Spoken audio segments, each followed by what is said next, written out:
welcome to the PPC radio show. We are so happy to have, of course, Shelly Shell Williams. So she comes with us some sniffles. She has some sniffles from her fun trip, but we're happy to see her face again. We missed you last week.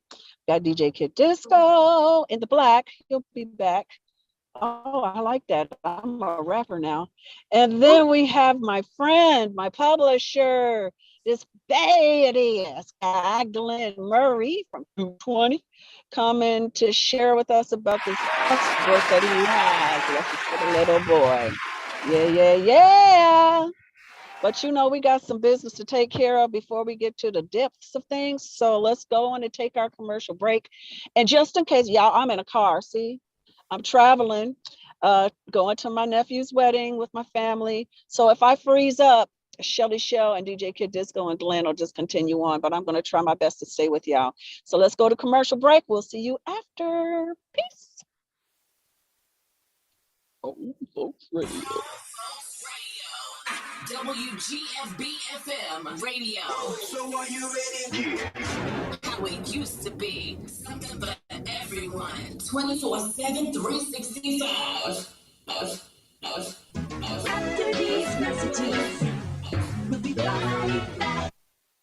Taking a family of 5 to the amusement park can cost a small fortune. Oh, yeah. So to save some money, we thought, hey, let's bring the amusement park to us. Yeah. Go ahead. All right, step right up, young man. Are you ready to ride the Wacky Waterfall?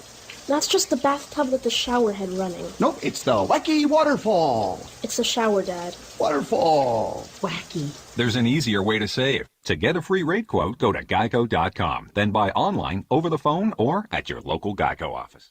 Hi, Tom Bodette. Motel 6's new improved website lets you book a room and save more for what you travel for faster than ever. Even faster than you can find your keys, which you swore were right on the little hooky thing by the garage door where they always are, and we can land a robot on a comet, but we can't keep keys from disappearing. Oh, here they are. Left them in my jacket. Don't you hate that? I'm Tom Bodette for the new improved Motel6.com, and we'll leave the light on for you. Hey, welcome to Everything Outdoors. Can I help you find anything? Hey, yeah. Can you point us to the camping gear? Sure, aisle 2. Snowboarding? Just bought a new Nissan Pathfinder. It's got intelligent 4x4, and we want to hit the backcountry. Aisle 18. And the boats? Are you sure you can do all this? Up to 6,000 pounds towing, we're good to go. Oh, where's the scuba gear? Return to rugged in the all-new 2022 Nissan Pathfinder. Available intelligent 4x4 cannot prevent collisions or provide enhanced traction in all conditions. Always monitor traffic and weather conditions. Towing capability varies by configuration. See Nissan Owner's Manual for proper use. The COVID-19 vaccines can be our chance to get back to our plans, who we are, what we miss, to get back to each other, to life. But it's okay to have questions, like, how were the vaccines tested? In rigorous clinical trials among adults of diverse backgrounds. Can the vaccines give you COVID-19? You cannot get COVID-19 from a vaccine. Why should I get vaccinated?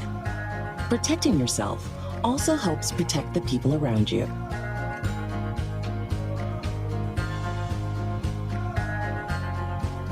Find the latest information at getvaccineanswers.org. Hey everybody, it is Shelly Shell Williams.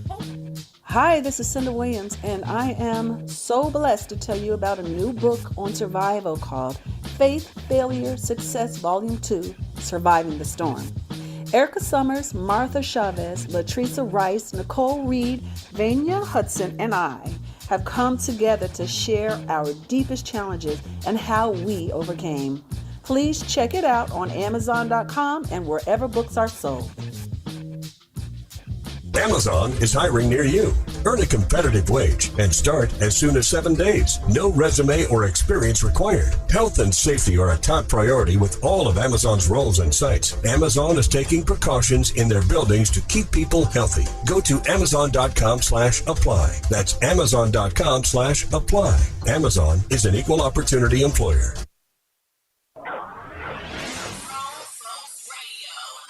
WGFB-FM radio. So are you ready?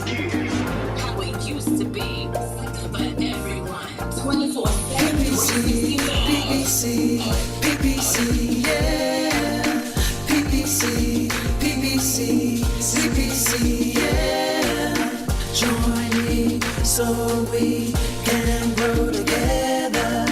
Conversation, get that healing. Let them know what they're missing. Share with your best friend. Tell them come hear this, yeah. Don't you dare miss your blessings. Powerful lessons, true confessions, yeah. PPC, yeah. A powerful tool for you. PPC, yeah. A powerful tool for you and me. PPC,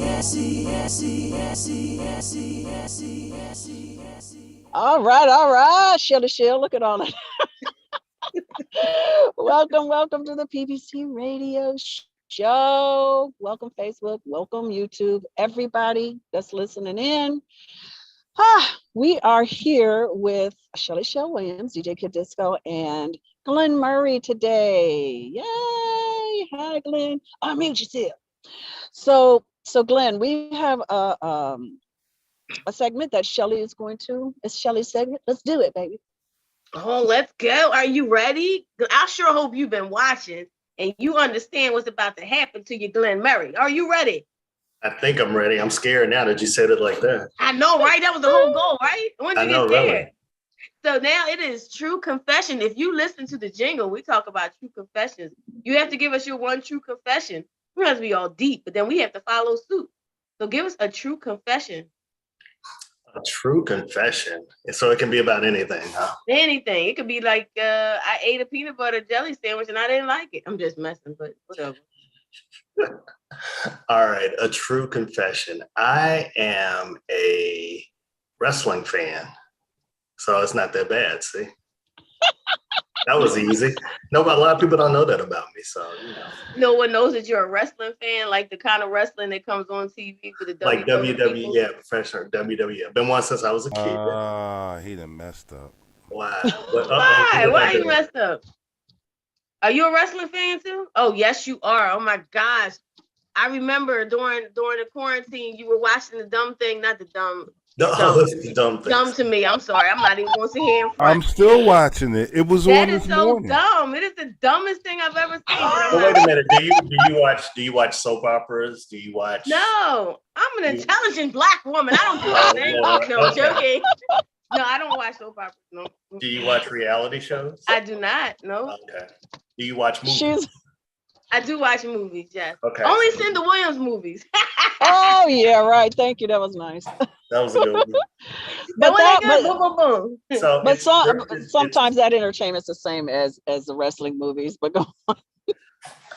No, I used to date a wrestler. I did. I'm not gonna lie. So he's probably could be watching right now. I used to date they have the independent circuit.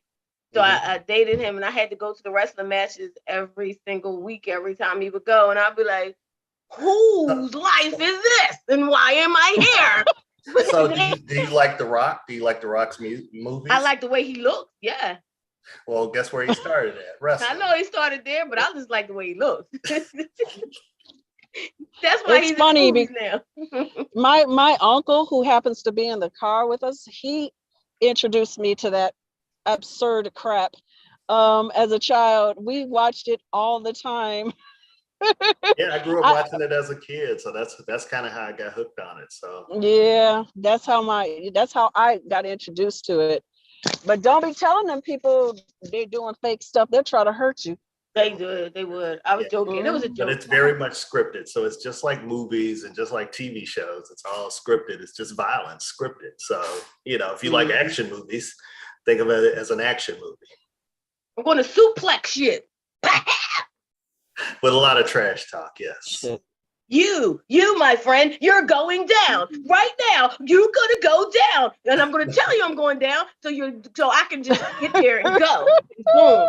That's what I'm telling you, because you know what's about to happen. I'm sorry. I love you. That's hilarious. So how do we follow suit? So that would be like a guilty pleasure kind of thing, right? Kind of a guilty Yeah. pleasure. Yes. So, kid, what's your guilty pleasure? Due to my guilty pleasure, can I get back to y'all on that one? Sure. Oh, you are. That is not a guilty pleasure because too many people do it. He's talking about smoking as usual. Give us something new, DJ Give us Kid something new. Disco. What do you do? Well, he said guilty pleasure, so it's something. No, wait. Not just guilty pleasure, something no one knows. We know you Exactly. get high. But y'all don't know how much. Kind of got a guess in my head. Day to night, night to day. Maybe you sleep somewhere in there. I have this new addiction to sitting in the sunshine and just Sunshine is beautiful. feeling the rays. Guilty pleasure. I watch wrestling. I mean, I snuck in when WrestleMania 14, I think it was, when Boyz II Men performed. Oh, in Philly. Yeah. Yeah. We snuck in. Well, we didn't sneak in. We had counterfeit tickets. It was easy. Okay. Counterfeit tickets. That's hilarious. So it was the counterfeit tickets, and I lied and said I was Wanye's manager. And wrestling may be fake, but the money they make is real. Very. That money is real. I'm not gonna front on you. Like if you You wanted know- to say but let's you write know a what? book. Let's write a book about it or something like that. You want to go into the delve into the life of the wrestlers? I'm with it because the money will be made. Yes, let's go. But you know what though? Remember Ray Mercer had said this when he was here. He said most wrestling was good because that was a good thing about MMA. Mm-hmm. Because a lot of MMA fighters now were wrestlers first. Wrestlers. Back then, that's all they had was the WWF. But now they got the MMA, they can really fight. Right. Also, Muhammad Ali said he learned how to trash talk from a wrestler. He talked about that in his memoirs. Gorgeous George, which was a wrestler during the 50s and 60s. Ali patterned his speech and how he talked trash after him. wow. That's something I didn't know. That's I didn't cool. know that either, but I like it. I'm going to learn how to trash talk, but I'm going to watch wrestling. I'm going to say, you. Mm-hmm. Just don't threaten to suplex anybody, Shelly. I'm suplex. I'm gonna jump off the ropes and then I'm go down. Listen, I watched it all. I did. I had no choice. I was committed girlfriend. Plus my nephew loved it. But go ahead, Cindy. What is your guilty pleasure? I don't like drama. I don't like dramas on television, but I'll watch any action adventure. I'm like a 18 to 25-year-old man when it comes to my taste in movies. Give me action, give me comedy, forget the romance crap. I'm like a straight up dude when it comes to my taste in movie watching and you know, stuff like that. Yeah, that's people are like, are you serious? Because they always expected me to be, you know, a drama, you know, when I get to vote for the SAG Awards and I have to force myself to watch the movies because they're not my taste in movies. The stuff that gets nominated for Academy Awards, I ain't never seen. Because, you know, I want to watch something that makes me laugh. I want to make something that makes my adrenaline pump because my life is so freaking dramatic. I don't need to watch it on TV. I just got to think about my own life and I got plenty of drama. So I want to get taken away from the drama. So that's my guilty pleasure. Well, I would say mine is that I am a rom-com fan. I will watch rom-com and cry all day long. I just watch I love the teeny bopper stuff. I just like, oh my God, don't do that, girlfriend. I've been talking to the people like, don't do it. You don't like that man. He bad for you. Don't do it. I mean, for real, it's real. I can't like do it's it. my life. I do like some when it's very realistic. If it's like really super realistic in the romantic comedy, I can get with it. But if it's that stupid shit, excuse my language, I'm just like, I can't do Lifetime. I can't. I was with my friends. And the entire time the TV was on, it was on Lifetime. I was like, please put me to sleep. Just put me to sleep. How would It's you just- like to Lifetime watch Cheaters for 2 days straight? Oh my gosh. Mm. Ew. I can't I, do lo- that I either. love the titles on Lifetime. The Deadly Nanny, the Killer Cheerleader Mom. It cracks me up. Don't they? Don't they love it? But people love it. People love that. I won't call it Cheaters crap. stays on in my household from Saturday to Sunday. I couldn't imagine. Like, I don't want to see that somebody's cheating that much. Like, I'm good for like, oh, let me see, boom. I'm gonna peek in, peek out, and that's enough. Did you Have tell you- her Peter was on the show? Did you tell her Yeah. that Peter was on your show? Yeah. Did she give a crap? She kept calling him No. Peter Petey Pablo. I just gave up. Who am I, Petey Palmer? Why are we doing this? Because now I'm going to tell a whole other guilty pleasure. Oh, what's that? Okay, give us that, and then we're gonna get into Glenn. No, Yeah, you gonna we're get not into doing that Glenn. right now.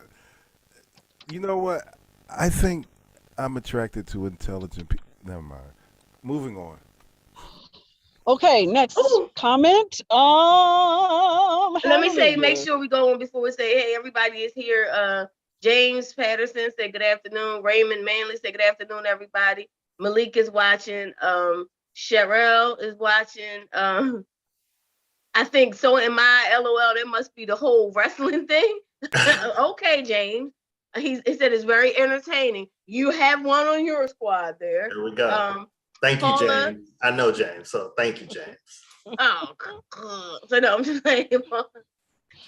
James said he loves a good action movie. Earl said good afternoon, everybody. And Paula said hi. All right, welcome. Thank you guys for checking in. All right, let's dive into Glenn Murray, this man who wrote this, was a part of this book. I mean, Jamie Gill who wrote a book called Lessons for the Little Girl, which I actually read from, I think, for one of my podcasts.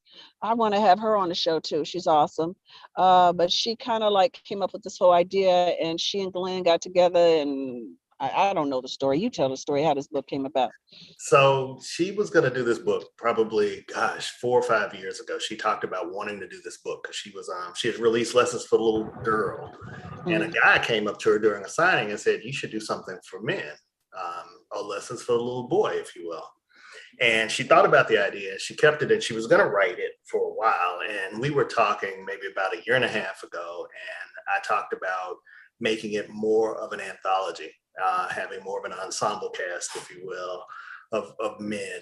And so then we just kind of started it. And we just kind of said, okay, let's do it. So we found people. I recommended some people. She knew some people. So we ended up with 13 men ranging in age from 23 to 57. I'm the 23-year-old. I'd like to think I am, at least 23 plus a few. But and we really didn't give them any instructions. We were like, give us some reflections on being a man. What does that mean to you?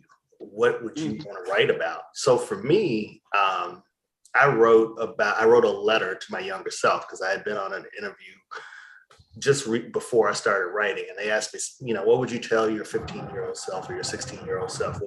What advice would you give yourself today if you could go back and do it? And I thought that's an interesting premise. So let me write about that and let me talk about it. So I wrote that whole chapter based off of that. But I did it in the Glenn Murray is the publisher, so I don't have to get all deep into myself type of stuff when I first wrote it. And so I gave Jamie this generic version of it, probably like 9 pages and all of that.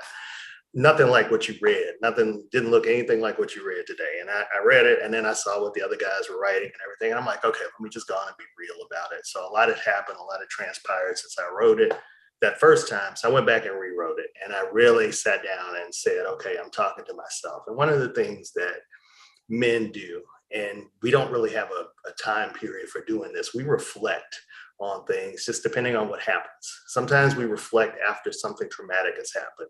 Sometimes we reflect when we get old and it's too late to do anything about it. And sometimes we reflect right in the middle of situations of, the whole how did I get here thing. So I really took a look at all the parts of my life from the youth.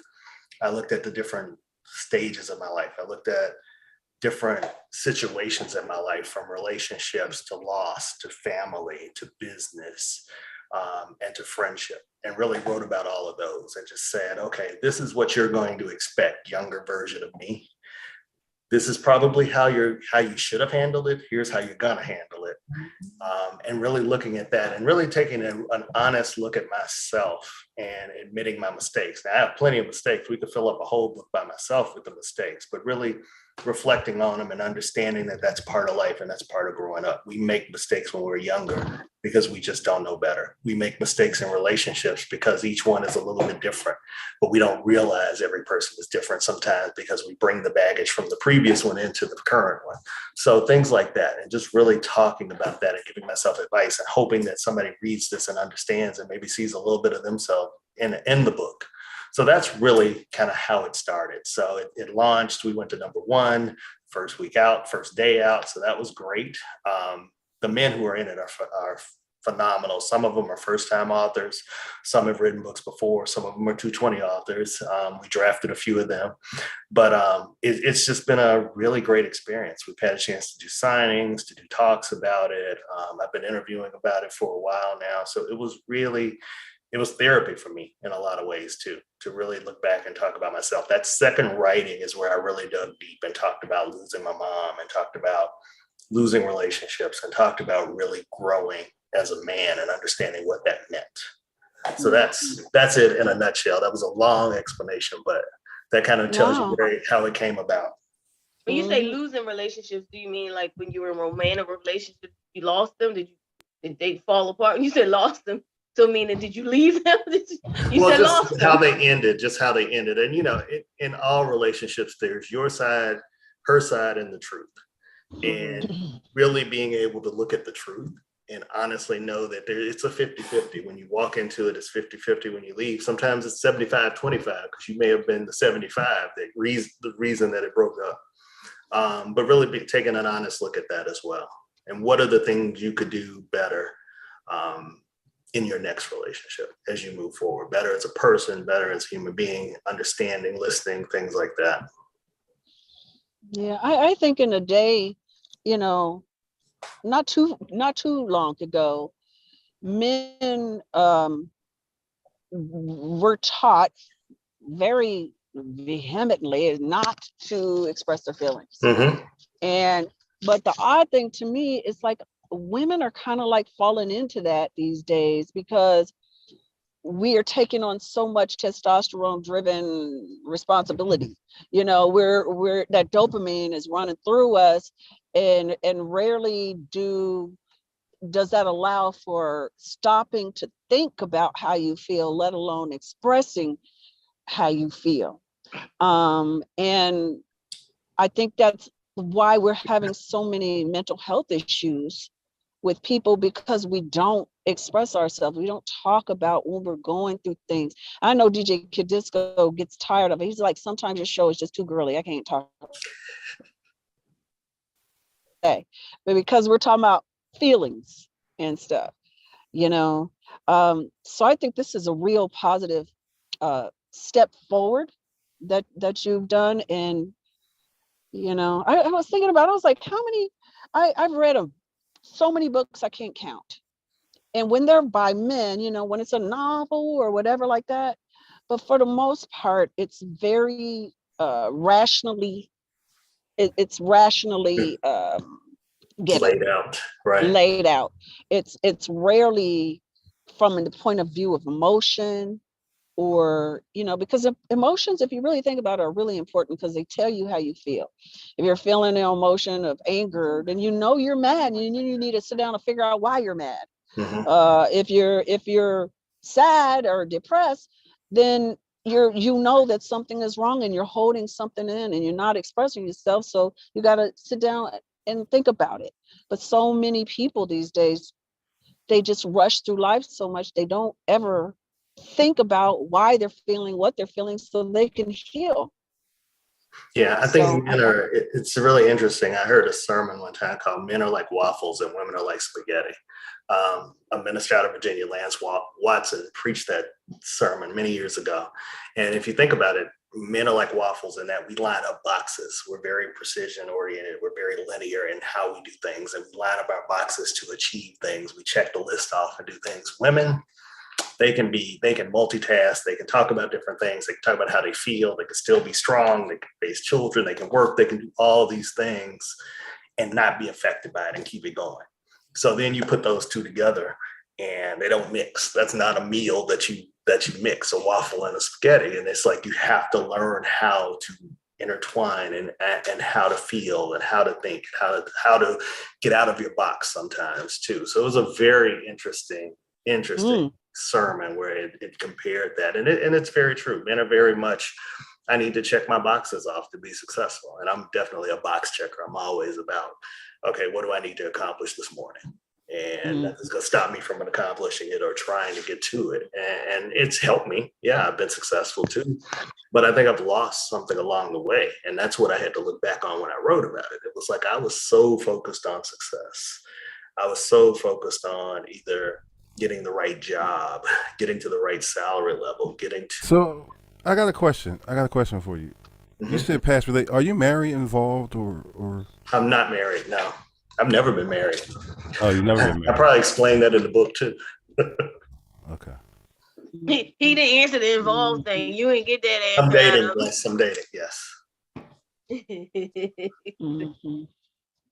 But what the significance? So I think this is what'd you say? No, I was wondering why he asked that. Why he asked specifically was Glenn married? No, because I was just curious. I heard the past relation. I'm like, well, is it divorce or what are we talking about? We talking about personal relationships or? Well, we talk about a little bit of both in the book. So it's not just romantic relationships, it's friendships, it's personal relationships, it's business relationships, it's everything. You kind of approach it in a certain way, or I know I did.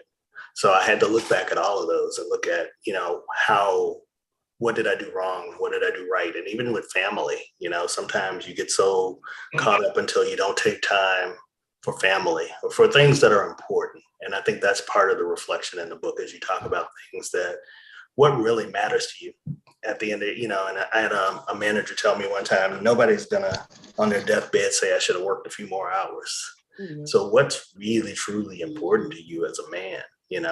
Accomplishment is important, but it's the relationships you build. It's the friendships you build. It's the life and legacy that you build every day. Mm-hmm. I really like that part when you were talking about, back in the day, we didn't have social media. We didn't have all those things. Mm-hmm. So you had to really connect with people to build relationships, really connect with people, talk to people, sit down with them, spend time with them. But because of social media, we've gotten away from that kind of connection. Yeah, we could see each other, and you can find a way to do it through this medium, but most of the time people are texting and so half the message is sent. You don't even know what people really mean. And so, I love that part that you wrote about really making a conscious decision to connect with your relationship. How do you do that? Because I am so guilty of the non-connection type thing. Matter of fact, my mother told me yesterday, she said, I'm disappointed and you don't reach out. And I was like, you are so right. And I thought, how do you do it? I said, I don't even know how. I don't even know how to talk. I don't even know how to do it. I know I talk for a living, but I don't even know how to do it. It's hard, but it's like exercise because it's so easy to text. Exactly. It becomes a discipline where you have to reach out to people, and and I've started to do that. As you start to lose people, you start to think about those people that are still around and how valuable those relationships are, and whatever you couldn't do with that person you lost, there's still friends there that you can say, hey, I'm just checking on you. You were on my mind. I need to think about you. And I mean, there are many ways to do it. And social media can be helpful in doing that too. I mean, I'm good with when people's birthdays are and things like that. And even building a connection on social media. Like I tried to reach out to every person I had on social media for a year to wish them a happy birthday during COVID. It was my goal And I have 2 pages, so I have about 9,000 friends. But I did it. It was a discipline for every day, probably starting in early 2020 through 2021, to try to make sure on their birthday, to just say happy birthday to them and send them a message, not just post it on their page, but send them a message to say happy birthday. The only reason I did that is because you don't know what anybody was going through with COVID. There's so many people that were isolated and alone. So you don't know if your message actually was the only one that they got that was positive. So I really made it a point to be that person, and you have to make that choice. It's a conscious choice. It really is. I think it's as easy, Shelley, as you have your list of what you do in a day, add it to the list. Add it to the list to call somebody or some 2 or 3 people, whatever, at certain times. And it's a part of your calendar. You know what I'm saying? Just like you got a calendar for this meeting, you got a calendar for this show, you got all that stuff in there, put a part in there for connecting with somebody, a reminder. We got reminders we can have all the time. For me, it's like when I walk, I try to concentrate on the walk, but I also take that time to check in on people. I call people and like I have people that have been close to me for years, but they live far away. So I don't see them often. They have big lives. I have my life. But during my walk, they're going to hear from me at least once a month. There are certain people I check in with a lot more often than that. Like if my mom and my dad, my mom at least twice a week. And my dad, a lot more, because we just talk like that. But it becomes a part of your schedule, and then you don't have to think about it. You just do it. And that's how I came to doing it. Because you can lose yourself in your work and in your own specific family, and and lose connections with people that may need you, and you don't even know they need you. Don't know it. Yeah. Oh, I'm gonna do Okay, better. I think. Yeah, I think it's time. We're going to take a break. Let's do a commercial break, and then we'll come back, do a little bit more with lessons from the little boy, and then we're going to get to that final segment. See you guys in a minute. Maybe. WGFB FM radio. So are you ready?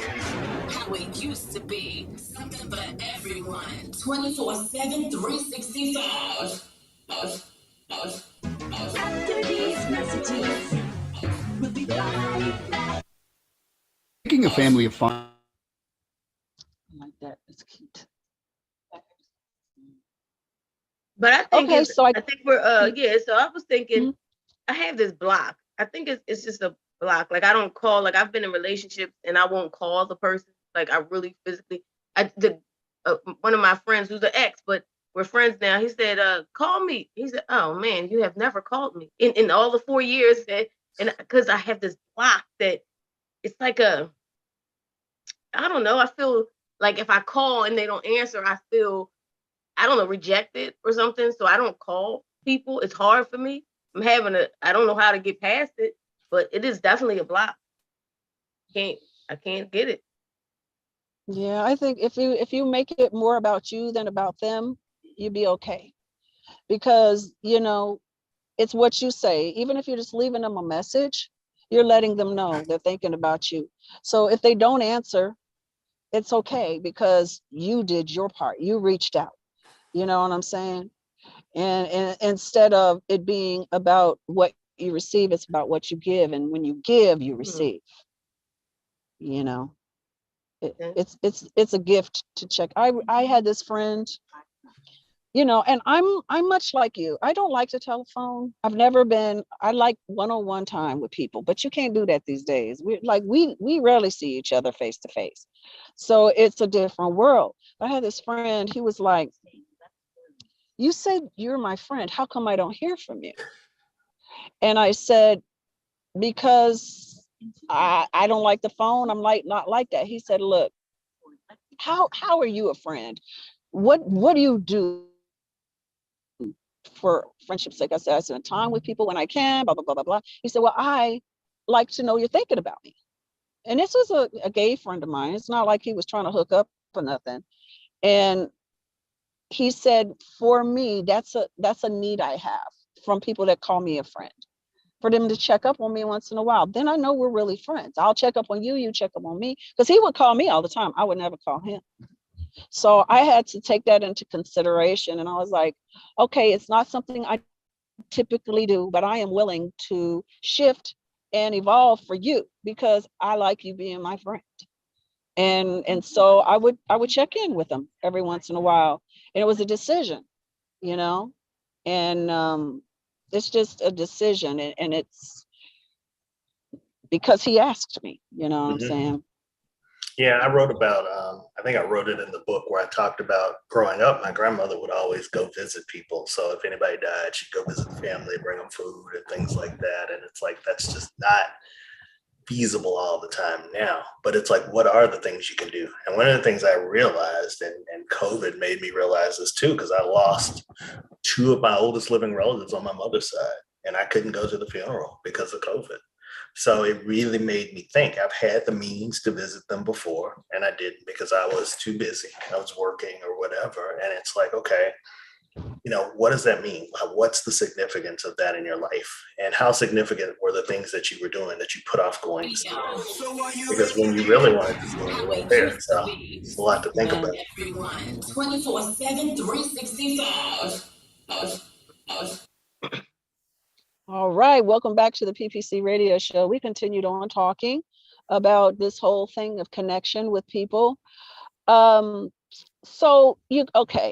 I just want to get, before we get to the controversial segment that DJ Kid Disco has to share with us, I want to know, Glenn, if you had a son, what is one of the number one themes that you would want him to know in his life, being a young man in today's America? What would you say to him as a primary theme? I think, and I have a godson that's like 17, so I try to talk to him as much as possible too. But I think understanding that character counts. People remember you for the person that you really are. Let people see your genuine self. There are people that aren't going to like you for whatever reason. That's their reasons. How they feel about you is no business of yours, but how you reflect and how you treat yourself, what you think of yourself is truly what counts. It's a line of red coming. You guys want this? Oh, that's okay. We're looking at a storm. We got a storm. We're a little nervous. You look like a roving reporter sending your car. Cinda Williams reporting live from Exeter. Yes, I'm reporting on the weather, y'all. It's scary out here. These black Y'all be careful. If you gotta pull over. Yeah, we will. We are not driving. If we need to pull over, we will, because it is scary. So okay, Glenn, I'm did sorry. you want kids? Did you want children, or was it just a decision that you were being so successful? Because that's with me, going after your dreams and forget to have kids. Kind of like, I think early in my career, it was like, oh no, this is all about me. I don't need kids. I don't need nothing slowing me down. I don't need a wife. I don't need any of that. And at first, and then as I got older, I started thinking about that. And I'm like, okay, I probably missed an opportunity. So yeah, at some point I did, and then I got old, and then you just kind of have to let that thing go when you think about it. So yeah, at some point I did, but I'm still able to impact young people's lives. So it's not like I've lost my effectiveness. You know, being a godfather has been great. I have some great godchildren that are doing amazing things, so I can be part of their lives too. So it's been good. And other young people, we at the signing, we talked to a lot of young men who came in and wanted to talk about the book, and it was great just giving them advice or just telling them what we wrote and why we wrote it. So I think you can still accomplish kind of what you're put here for, even though you're not a parent. There's still a lot of wisdom you can share with younger people. Well, you said you're old, but aren't men able to have kids no matter what? Yeah, I'm not trying to be that old man though. That is not what I'm trying to do. I'm not trying to do the Larry King. No, that's okay. I'm not trying to do that. So yeah, maybe have babies up until they're 90 probably, but that's what I'm saying. Like, you ain't never too old when you're a man. You can have a kid. Yeah, you're never too old, but that doesn't mean it's right thing to do. I mean, you should do it just because you can. Yeah. Unless you one of them people that'll adopt or be a foster parent, not necessarily you probably too busy, but there are so many children, and I have some guests coming on I think next month about that. There are just, especially with this Roe v. Wade stuff and all, there are just innumerable amount of kids without families that are in the foster care system, and that aren't being adopted because they're not the right color or the right gender for that matter. They're just way too many. And then there's a lot of abuse in the foster care system because they don't sometimes they don't vet them well enough. So I think once, if you're to the point where you don't want to have your own children, there are plenty of children that could benefit from your love, or just mentoring young people that are in the system is life-changing. I've done that before, and it's life-changing for the kids. So yeah, I agree. And we've had some of the authors have actually gone out and talked about and read to younger young kids with the book and everything. So we're trying to do more of that. And I welcome that. I welcome doing that. Anything that if somebody thinks that I have something interesting to give them in the life I've lived, I will try to do it. I will try to share it. I know that the life you live would be very exciting to some of these kids. They never leave the house, Yeah. There are kids that live in Chicago that have never seen Never a been lake. downtown. I know they've never been downtown. It was amazing when I moved to Chicago. People couldn't even tell me how to get downtown. I'm like, how do you live in a city and not know how to get downtown? They ain't never been to a museum. They ain't never been to the beach because they don't have the means to get there. You know? That's true. All right. Well, I think it's time for the final segment. DJ Kid Disco, what you got? Before he goes, let me say Malik Ishmael said, peace and blessings to all. Interestingly, my grandfather was sent me to up in the country street also to drop off food for people, friends, and family. I would later serve the community with mass food giveaways. That was Malik. And James said, that's the reason I post on people's Facebook page every Thursday. You never know what someone is going through. And if I can send a positive message to them and lift their spirits, I do. And Keisha Rose said, hey. Hi, Keisha. Yeah, that James, I don't even know that he knows how many times his posts have uplifted me in desperately difficult times. Every Thursday he leaves a beautiful, sweet message. And, sometimes I get crazy on a Thursday, so I might miss it. But he makes sure I get those messages, and sometimes they're right on time. So again, you don't know what somebody's going through. And to connect with people like that is a very selfless thing to do, because it takes time and creativity, honestly, to come up with something new every week for people, I just be like, hey, that's all you need. All right, kid, you got something you want to talk about? Yeah, I'm gonna get I'm gonna get deep on this one. Okay. So, speaking of kids, last week me and Cinda did a whole show on Roe v. Wade, and Shelly, I haven't had a chance to get your opinion. Is that what you're asking me, my opinion? Yeah.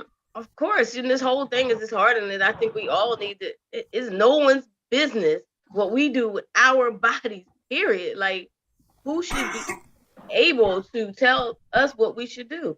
Of course I'm not with it. Of course I feel like it's a horrible thing to for anybody. It shouldn't even be up for debate. It's none of their damn business, period. It's not your business. Live your life and we live our lives, and there you go. Well, as you say, Shelly, you just a bus driver. It's not your stop. You right. How you say? Wait a minute, Shelly. How you say it? I can't even remember. You know. Give me No, on a I'm day. gonna I make feel a much meme, better. that's a meme. It's not. But it's not anyone's business. You make a decision to do what you want to do, whether you agree with it or not. Why should anybody in this government, in this life, anybody make a decision on what you do on a daily basis? Why? If it's your body, and that's that's my opinion. But is that that's what we're going to talk about? No, I really wanted your opinion on that. So Either I'm like, yes, don't kill the babies. No, come on now. nah, Shelly, I've been knowing you too long. You really Don't kill the babies. Yeah. No, I feel No, like no. You can kill the babies. You can kill the babies. Here's some guns to do it. You can kill the babies. You just can't do that. But here, you don't have to have a permit. Here, crazy person. Here, go shoot up a parade. They're so Right. hypocritical. It's ridiculous. And you know what's crazy about that? A little 10-year-old, recently since that's been passed, a little 10-year-old girl was raped, and they're forcing her to keep the baby. People better do something. That's all I gotta say. What they gonna- Everybody tripping on who's celebrating the 4th of July. Do freaking something. We're not free. We're not free because you took this away. No, we put the people in office that brought those people onto the court. We did that. It's bad out here, y'all. So it's a power struggle, and that's what I want to get into a little bit more. Men versus women power struggles. Okay. Yeah, I'm gonna get into that because Glenn brought up something earlier that was interesting. He said, men are waffles, men are like waffles, and women are like spaghetti, right? Mm-hmm. So remember last week when Cinda, when you said the male sperm did as per usual? Yes. You said male sperm didn't what? I was saying that male sperm, they're quick. They rush to get to the egg, but if it's the wrong time, and the egg hasn't dropped, then the male sperm dies off. Whereas female sperm hang out and they're patient and they wait. That's how my daughter was born. Because I didn't think because I wasn't ovulating, I shouldn't have been able to. But her little ass waited for 4 days so she could become Sophia Gabrielle. So Shelly and Glenn, start with Glenn. Who's more strategic in even approaching? Who's more approaching, men or women? Like, who's more strategic? Because it seems to me women are more strategic. Like, they know what I'm gonna get him. Well, women know how to play the long game better than men because we focus on the wrong things when we are approaching. We're trying to stick the landing. Women are worried about after you land, what happens. True.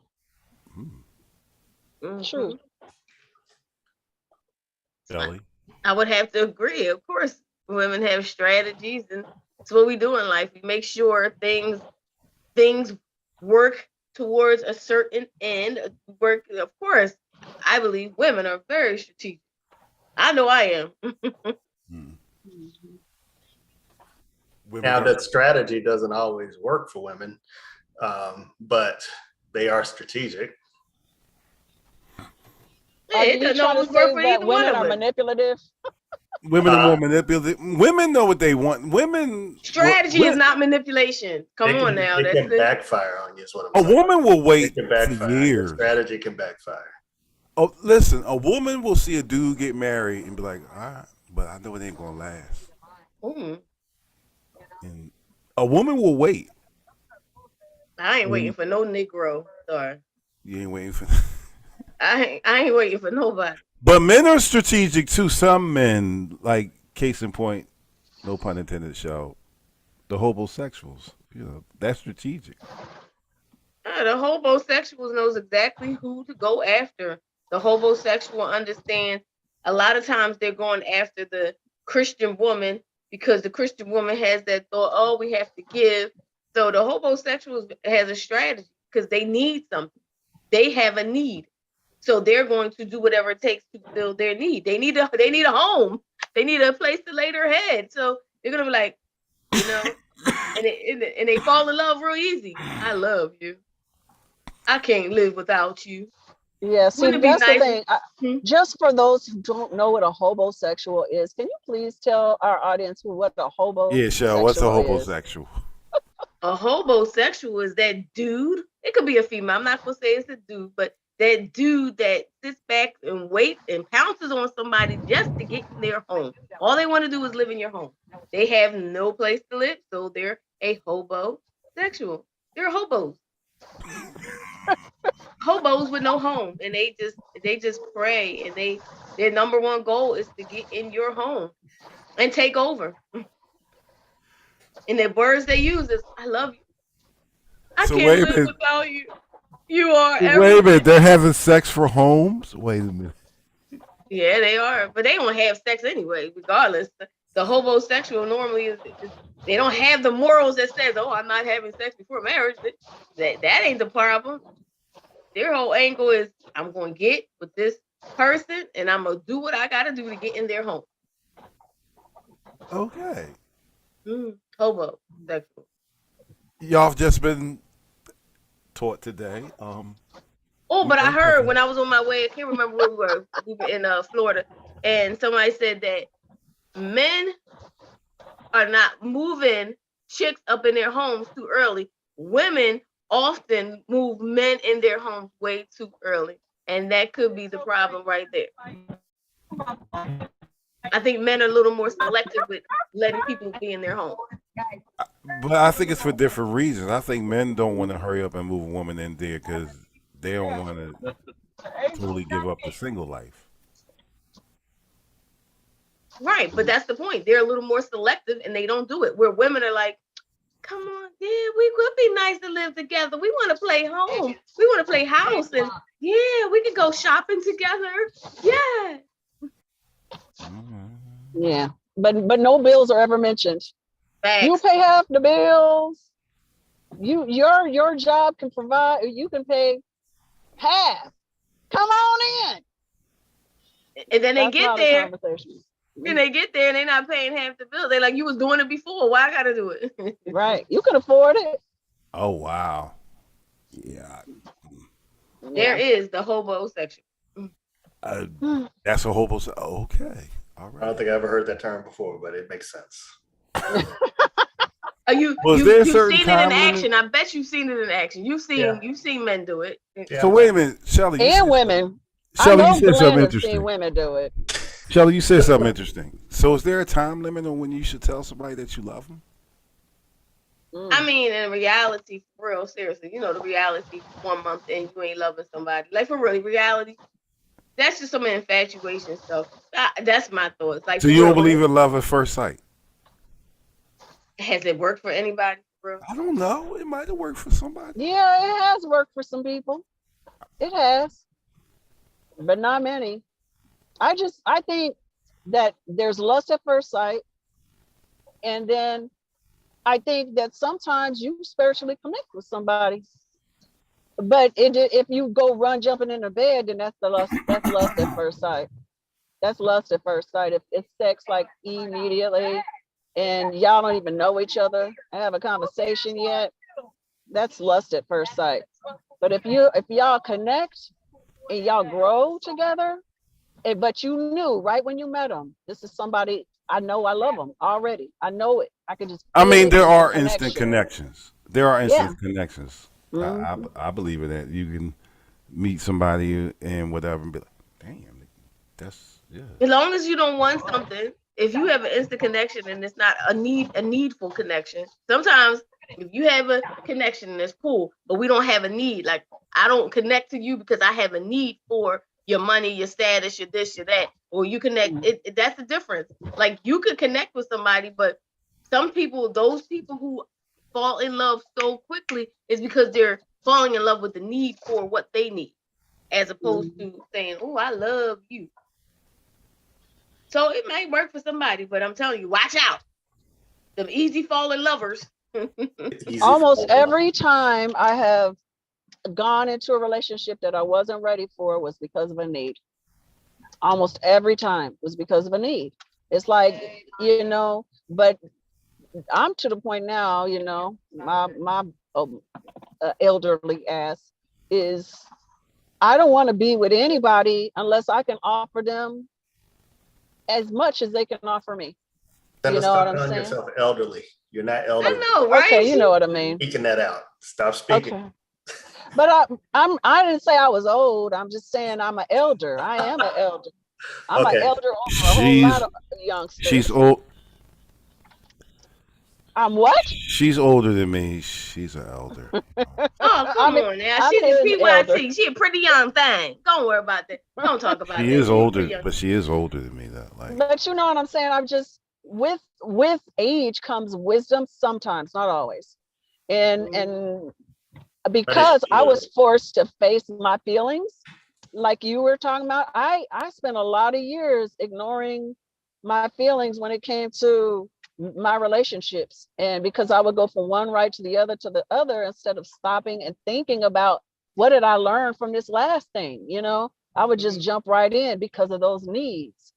But now I'm to the point where I'm like, if I can't offer you something and you can't offer me something of the material world and the spiritual world and the emotional world, then let's just be friends. I don't need anything more from you than that. Let's just be friends, and we can feed each other that way. We'll hang out. We'll be friends. But the other stuff, no, you got to be able to feed me, and I better be able to feed you. Yeah. But what if you find somebody that instantly they're like all the stuff that you like? I don't want anybody that like all the stuff that I like either, because that's boring. That's boring. I mean, I'm gonna be with somebody exactly like me. What do I get from that? What do I get from that? You saying the same things I saying, you believe the same thing I believe. Where do I grow there? I mean, I'm not saying that you should be with someone that's 180 degrees away from you. Y'all got to have similar values. I think you should date somebody you can learn something from. Yeah. I think that's important. I think you never stop learning. You're never too old to learn, and you should make sure that that person you find is somebody that brings something new, something different, anything, something different into it. I'm telling you. Because dating is the easy part. It's connecting. That's the hard part. That's always been my through line of relationships. There are things, every man I've been with, I see my dad in, and every man I've been with is smarter than me. Every freaking one of them. Unfortunately, they know they're smarter than me, so they make me feel like crap, and they don't rejoice in what I bring all the time, But I'm not looking at the size of his ass. I'm not looking at the size of his member, or I'm looking at what he knows and what I can learn. That's my number one attraction to a man. What can I learn from you? Malik Ishmael said, my wife and I are so opposite, but very complementary to each other for balance in our relationship. See, opposite, but they're complementary, and that always happens. Yeah. Yeah, but sometimes opposites really don't. If you don't compliment each other, you don't respect each other's differences, then no, that doesn't work either.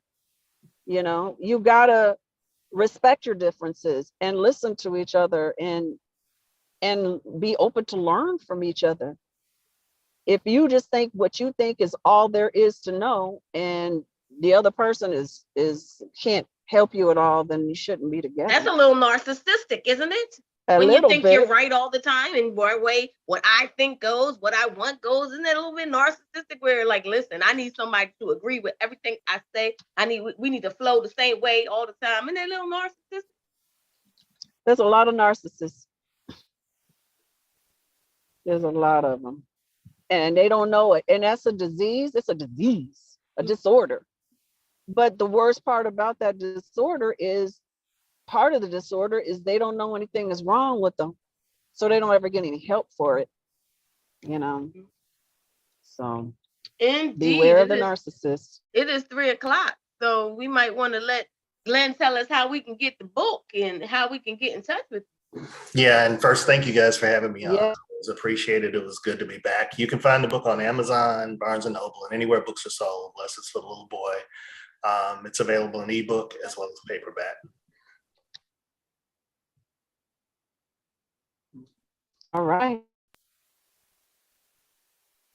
I'm frozen. Shit. No, you're not. Well, we can hear you. She said, wait a minute, I'm frozen, but it just stopped. It's like I'm frozen. Well, let me say my stuff right quick, just in case I get cut out. Yeah. Okay. Oh my God. Oh, why do people send me stuff on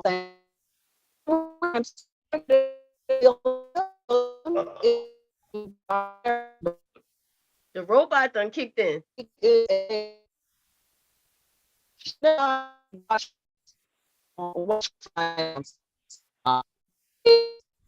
Next on the Grown Folks Radio, Star Wars: The Return. Cinder the robot. Starring Cinder Williams. Well, at least you got. If we could hear her, she would say this Friday her podcast comes out. Make sure you go to PPC, the podcast, and her new You podcast. know what? I'm going to help her out. This week on the podcast will be her cousin, Jomar's wife. I think her name is Celia Williams. She's Jomar's wife. Her cousin Jomar's, and she is biracial, I believe. And her parents, no, I'm sorry. Her parents were immigrants, from the Philippines. And she's an educator in the health field. Damn, I'm good. Oh, please. You wanna give somebody a clap? Yeah, I do, girlie. That's 'Cause exactly you got what I it. want. Oh man, because you was right there listening to it and you got it. Ooh, ooh. Well, I had to my listen body to shake it. them all. I'm saying. Well, I'm helping her out, girlie. I know, but don't forget the PPC podcast comes out this Friday, and then join us next week, Wednesday, 2:00 p.m. Eastern Standard Time. We'll be back with PPC. Yeah, because her coming back is a wrap. It's a storm. She's coming back now. You can go to Instagram at Shelly Shell Williams to follow me, my journey, my new coaching career. Woo. Woo woo. Woo woo. Woo She's woo. getting ready to start. I'm gonna be her first subject, y'all. What you mean? I've been coaching for years. Just now I'm gonna get paid. You back? All right, so we're on mute. Mute. Sorry about that. We're in a storm, so it's bad out here. So thank you, everybody. Are we done? Are we still on? Yeah. He gave that the PPC was your cousin, and that's what's gonna be on Friday. Okay, cool. Thank you. Thank you. See, I pay attention. All right, y'all. Yes, you do. Day, Thank you. Good day, everybody. Have a good day. That's a wrap. Yeah.